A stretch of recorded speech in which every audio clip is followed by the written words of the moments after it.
The substitute perspective is a common problem throughout football around the world, and as a practitioner there's two ways to approach it. One is that you'll have knowledge or some concept of the likely time coaches like to make substitutions. So with your bench, as a practitioner, you know that you can start to work towards particular time frames where they re-warm up and re-engage in activity. Now, how much you can do and how much you do is dependent upon your club and your environment. But knowing your coach, knowing when they like to make substitutions or when they don't like to make substitutions, kind of guides you as to when you can start to warm up.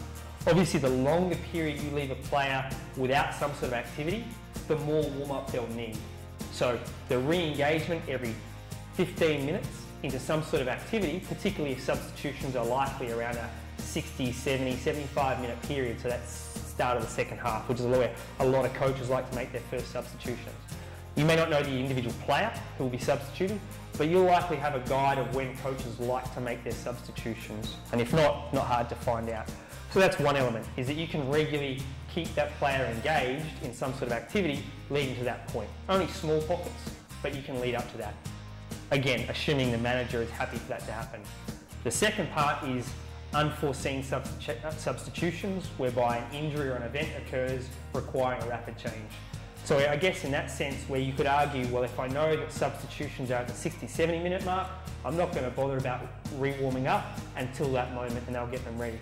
But that doesn't really cover if there's an unknown or rapid substitution. So the idea of engaging in one in every 15 minutes of some mobilisation, some movement, and some maintenance of muscle and core body temperature are probably useful. Sometimes there's an unforeseen moment where in between those periods a player has to go on, and that really is the education, the reality of the player as they move to the sideline, onto the field, that they're quite active to start to actually promote that readiness.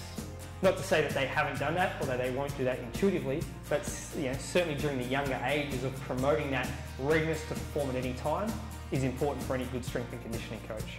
So there are your kind of levels. Regular engagement in short activation every 15 minutes to maintain, knowing that there's a certain time point, or at least having players ready at any given time. Again, how you do that will be dictated by the manager and the club, but certainly moving towards that model is probably best for everyone involved.